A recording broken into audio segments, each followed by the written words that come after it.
Let's now tell you that President Bola Tinubu recently issued new guidelines to reduce government spending on official convoys and security. Under these measures, ministers of state, and heads of federal agencies are now limited to 3 vehicles in their convoys, with no additional vehicles allowed. Each official can have a maximum of 5 security personnel, including 4 police officers and 1 Department of State Services officer. The National Security Advisor has also been tasked with consulting military and security agencies to further reduce vehicle and personal usage. These changes, effective immediately, reinforces Tinubu's cost-saving goals, similar to his earlier move in January, which reduced entourage size for both his and the Vice President's official travels. To discuss this, we're joined by a legal practitioner and a political analyst, Towo Oseruwoja. Thank you so much, Towo, for joining us on the news. You're welcome, Lekon. So, how might President Tinubu's restriction on official vehicle and convoy, including security personnel, impact the efficiency and safety of government officials? Okay, Lekon, it's just like you telling someone. Let me just, to my own understanding, the best thing the president just did, President Tinubu did, which to what I understand is like telling Nigeria that, well, I'm going to buy a cup of rice and it's costing us $500,000. But however, due to the fact that we are undergoing some economic situation, I'm going to get it for 700,000 naira.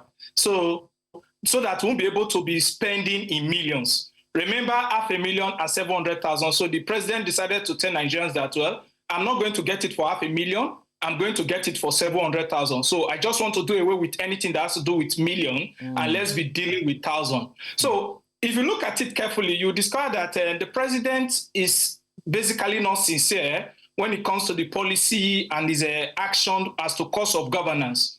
When he came into power in 2023, the first thing, I think, after a gamble of how best he can manage the economy, in February 2024, he told us that, well, he's going back to the Steve Orisanya led panel report, which was set up then in 2012 by Goodluck Jonathan.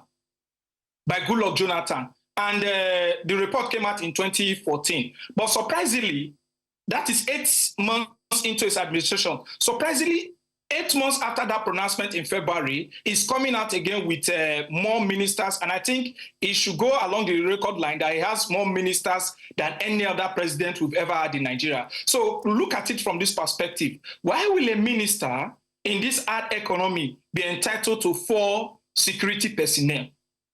Well, is it not for security concerns? Is it not for security concerns owing to the sensitive nature of their job and the position that they occupy? Because they will say that they need to carry out their function without any form of fear, and they have to move around, so they need those security detail and aids that would actually help them, carry out their job properly.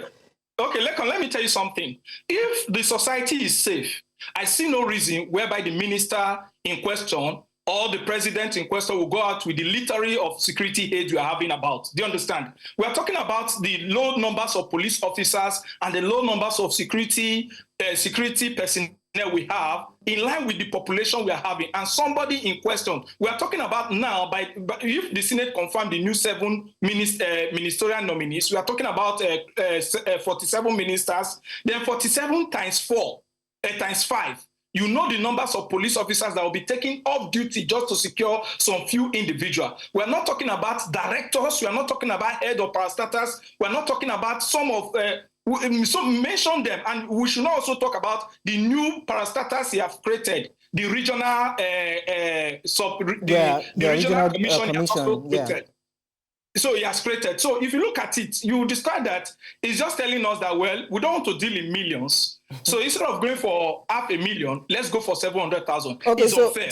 And strategically, let me conclude. Strategically, I think the foundation for 2027 election has just begun. His campaign has just begun by statement and the nominations and the nominees we've seen. That seems to be by your own interpretation anyway. Yeah, But it's then my on own this, interpretation. I said it at the beginning. Yes. well, let's look at it on both sides. Now, it seems as though you are Okay. actually canvassing for the reduction of the ministries and the ministers. But then on the other side, it would the president might probably say it needs these new ministries to come on board and these new ministers to also assume position in order to ensure that his administration is efficient in terms of governance and the delivery of dividends to the people. So when you weigh the balance, which one would you be holding on to hold? Okay, it's my personal opinion. When you weigh the balance, first of all, Lekon, we have the Minister of Agriculture. We have the Minister of Agriculture, right? And we are now having the Minister of Livestock. Is that not a ridicule? It's not duplication of responsibility. Then we have a minister for this, we have a minister for state. Let's look at it. If you look, Nigeria is a developing nation. And when it comes to issue of developing nation, you get to know that cost of governance determines the economic value of that particular nation.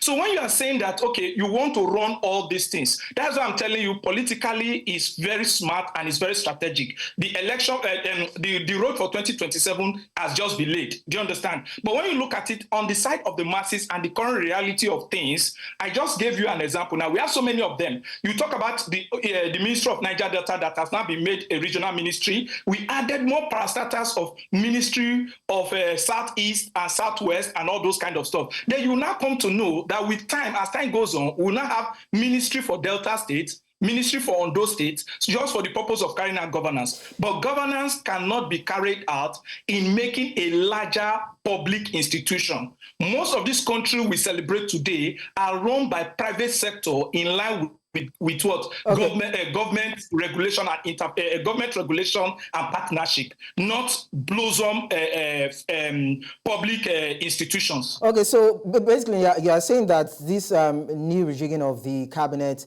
is politically motivated, so to speak. So now, if we are to talk about cost-cutting measures, and we are going to be very categorical about it, let's do a comparison between what we have now and what past administrations have done in terms of efficiency and the quality of hands brought on board and the eventual outcome. Would you say it's been better in the past than what we probably might have in the coming years, so to speak? Well, if I want to rate the Tinubu administration when it comes to issue of ministers, you see that there are more politicians than technocrats. You can have few of the technocrats who are into. I will give it to the Minister of Justice and Attorney General of the Federation.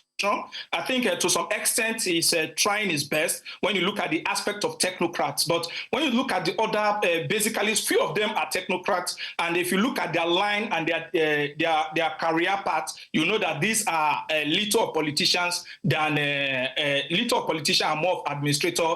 And if you look at the other aspect of it, you see it's more of politicians than administrators. So then when you look at the other aspect of it, you want to say that when we compare to previous administration, do you know how many departments are in a ministry? Do you know how many permanent secretaries that will emerge? Do you know how many directors, deputy directors? And these are people who will sit in one particular place doing something that one person will do, and they will be getting enough homologous amount of money, allowance and training and all those stuff. So like I still say that this administration, to some extent, when it comes to, it's more of a political driven policy rather than reality of the economy and the masses they claim to have, they wanted to come and serve. So invariably, this will not change the public perception as regards transparency and accountability in governance.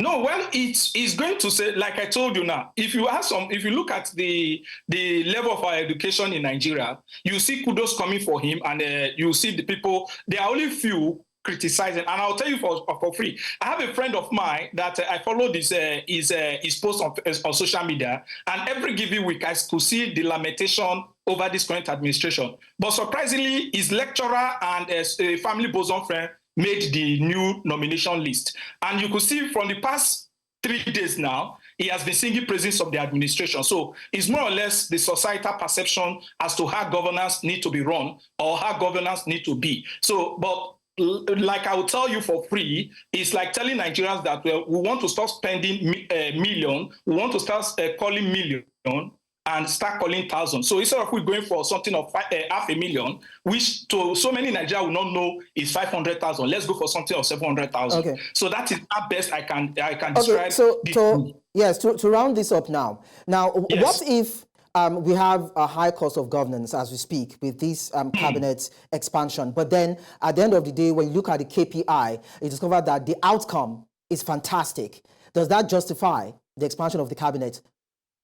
Well, they will tell you. I don't want to quote a popular author, but I'll tell you something for free. That the way you lie your bed, or the way you make your bed when you wake up, that's how you're going to lie on it. And if you look at the body language of Mr. President and the way he handles issues, you discover that the outcome will not be different from what we've seen thus far. The outcome will not be different, but the outcome we will see is come 2027 that the second term of or the current political party, because he has not said that he's going to contest 2027, but the current political party in power will retain power in 2027. That is the possible outcome the masses should be looking forward to. Okay. Yeah, when it comes to the economic value and when it comes to the social and security value, I think I will underscore the cabinet currently. Okay.